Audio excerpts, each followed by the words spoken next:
Oh, di ba? Ah, Paano yan? Nakikita ba ninyo, Ka Fernando? Posibleng bumalik ulit tayo doon sa sitwasyon na marami na namang mga magdidinamita, marami na namang mga gagawa ng illegal fishing at baka pati mga pirata ay maglabasan na naman. posible. Dahil tutulak na naman ito yung kahirapan eh. Oo. Pag matindi yung kahirapan, paano ka magsusurvive sa isang sitwasyon? Kung meron kang oportunidad na magagawa para makapag-survive ka laban doon, sa iba pang kapwa mo rin, ay magagawin mo yon para mapakain mo lang yung pamilya. Ito yung nakakabalat. Maranasan na to mula doon sa pagpapatupad ng PD 704 hanggang sa mabago yung batas na to noong 1998.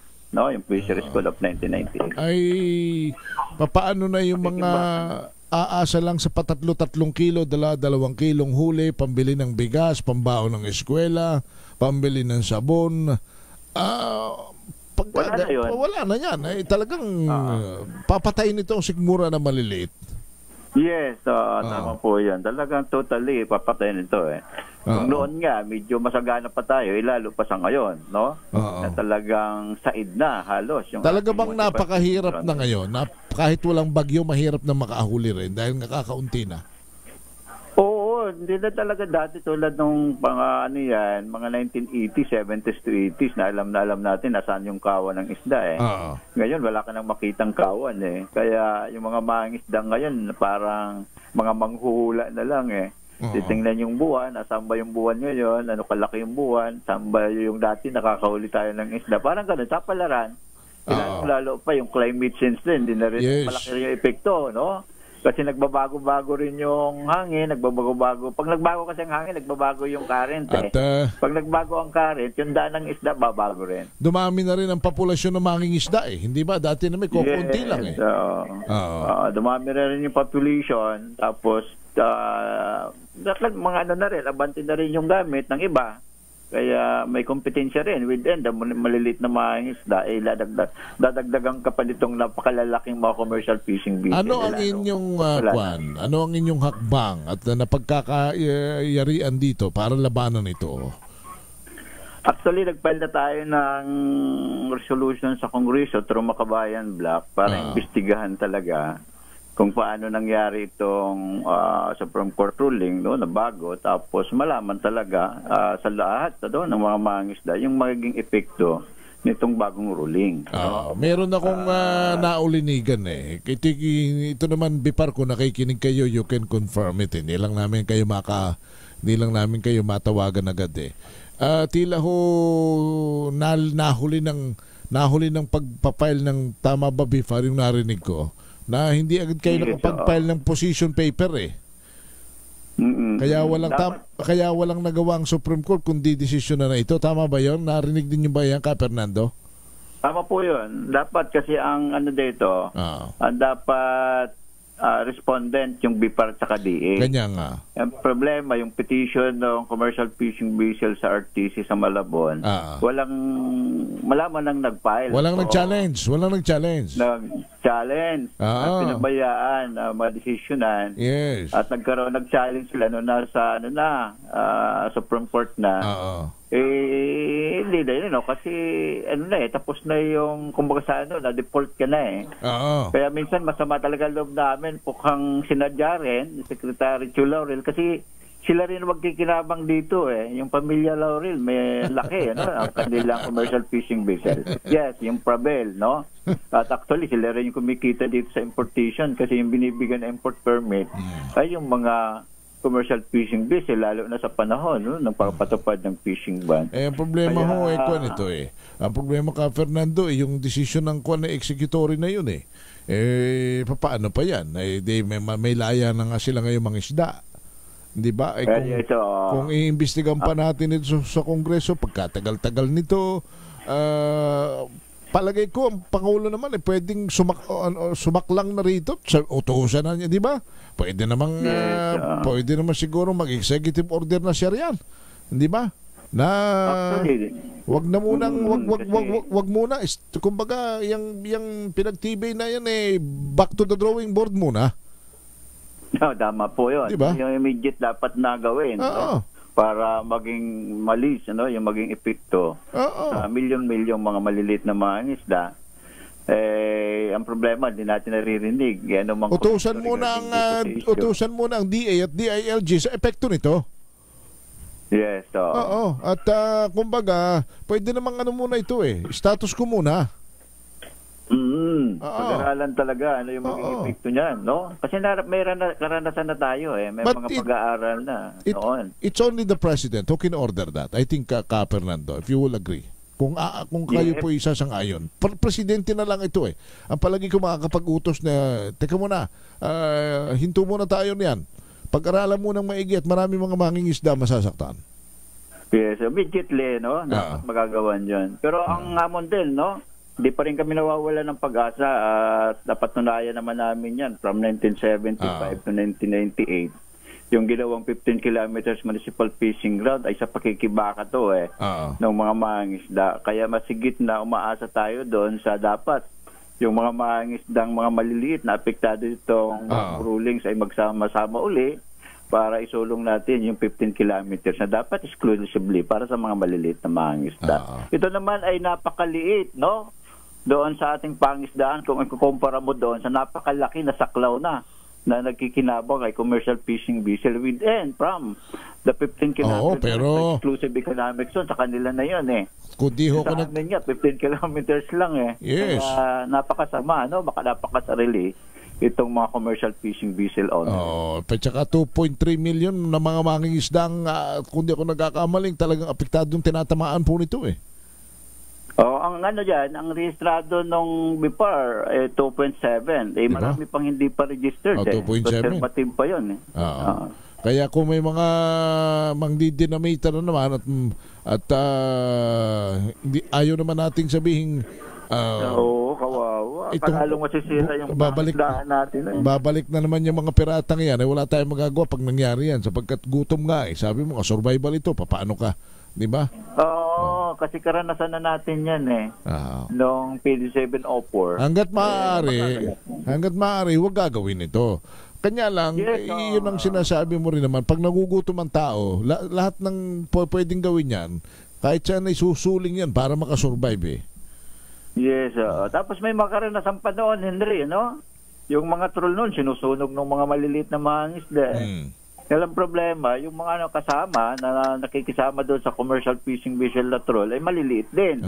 Kaya biktima pa rin yung mga maliliit kapwa. Maliliit na mangisda yung nag-aaway at nagpapatayan doon sa kakarampot na kita para sa pampamilyang pangangailangan. Ito ang hindi na dapat mangyari. Opo. Sige po, kami kaisa naman ninyo rin sa panawagang yan na sana ang ating presidente makita niya itong malaking problemang ito ng mga mangisda. At siya na mismo ang magsabi, mag-utos, di ba? Na kung ano man yan, pinagtibay ng ng Korte Suprema, may sariling version naman. Magkaroon ng sariling version ang Malacanang. Yes, napabor sa mga mangingisdang maliliit. Kasi napakaano na nun yung makatarungan na yun, hindi pa nga kasi 15 kilometers lang yung amin na hindi hingi, di ba? Lawak-lawak na doon sa commercial fishing vessel.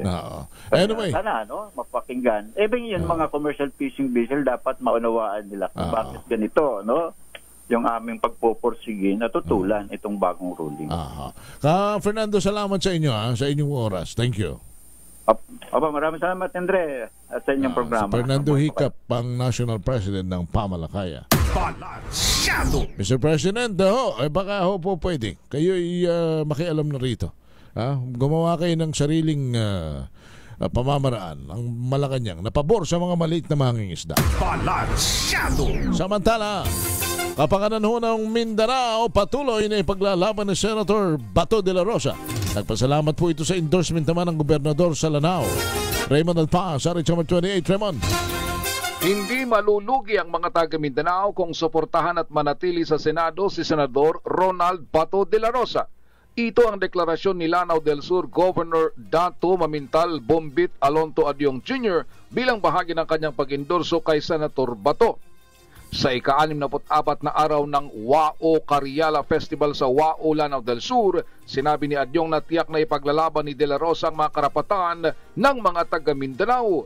Bilang tugon ipinangako ni De La Rosa Nagagawin niya ang lahat bilang chairman ng Senate Committee on Public Order para makamtan ng permanenteng public order, mawala ang problema sa droga at para sa national defense at security. Kinilala nito ang WAO bilang ehemplo ng isang lugar na maaring magkasundo ang mga tao mula sa iba't ibang background sa relihiyon, tribo at politika. Si De La Rosa din ang namumuno sa Senate Special Committee on Marawi City Rehabilitation and Victims Compensation. Malapit sa kanyang Lanao del Sur dahil nag-aral siya sa Mindanao State University sa Marawi City. Ito si RH28 Raymond Dadpaz para sa DZRH, una sa Pilipinas, una sa Pilipino. Thank you, Raymond. Paggamit ng local dialect sa paghatid ng public service si Menongkahi sa Kamara. RH number 12, Milky Regional, Milky. Dapat gamitin ang local dialect sa paghatid ng public service sa iba't ibang bahagi ng bansa. Nakabaloob ito sa Plain Language for Service Act o House Bill 5418 ni Quezon City Representative PM Vargas. Sa bill ni Vargas, itatranslate sa local dialect ang mahalagang public documents gaya ng mga government forms and applications, public health information leaflets and notices, voting materials, local government announces at iba pa. Ayon kay Vargas, layunin ng bill na mabago at mapabilis ang transaksyon sa gobyerno, kundi maresolba rin ang communication gap sa iba't ibang rehiyon gamit ang local dialect. Ang proposal ni Vargas ay kaugnay ng pagdiriwang noong February 21 ng International Language Tongue Day sa tulong ng UNESCO. Layunin nitong ma-promote ang linguistic and cultural diversity dahil mahalaga ang papel nito sa edukasyon, komunikasyon at social inclusion. Ako si Milky Regular, gulat para sa DZRH, una sa Pilipinas, una sa Pilipino. Thank you, Milky. Samantala, Philippines at Japan palalakasin daw ang operational cooperation sa Indo-Pacific region. RH52, Edniel Parosa, Edniel. Kasadong palalimin ng Pilipinas at ng Japan ang tinawag nitong operational cooperation ng sektor panseguridad sa Indo-Pacific region. Yan ang isa sa mga pangunahing natalakay sa pulong ni Defense Secretary Gilbert Chodoro at Japanese Defense Minister Nakatami Gen sa lungsod ng Makati. Sa 2 araw na pagbisita ng Japanese Defense Chief, binigyang diin nito ang mas marami pang bilateral at multilateral training ng hukbo ng dalawang bansa. Gayon din nakaumang umano ang people-to-people exchange at pagpapadala ng bansang Hapon ng public at private mission nito para ma-modernize ang mga kagamitang militar ng Pilipinas. Kabilang sa mga binisita ng opisyal sa bansa ay ang radar surveillance system ng Philippine Air Force sa La Union na galing sa kanilang bansa. Naratipikahan na rin ng Senado ng Pilipinas ang Reciprocal Access Agreement sa Japan, bagay na mabilis umanong ipatutupad, sabi ni Secretary Chodoro. Ito sa Edniel Parosa, nag-uulat para sa DZRH. Una sa Pilipinas, una sa Pilipinas. Maraming salamat, Edniel Parosa. Oy, naku, bilis ang oras. Wala nang oras ang inyong lingkod, si Henry Uri Puare. Maraming salamat po sa inyong lahat at sa ngalan ng aking partner na si Karen Oyong. Yan naman ang lagi naming panambitan sa inyo. Lalo na sa ating mga mambabatas, mga policy makers, mga taong gobyernong may kinalaman sa pag-formulate na mga patakarang para sa pangkalahatan. Abay, yun lang ho. Lalo na dito sa issue pong ito ng pangingisda. Sana ay makaisip lalo na ang ating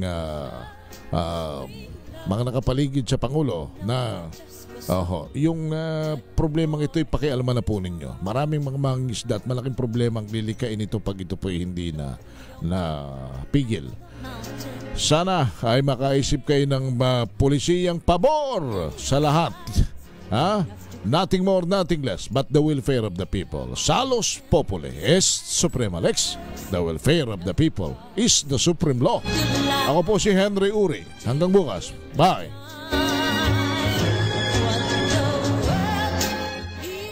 Ang balitang ito ay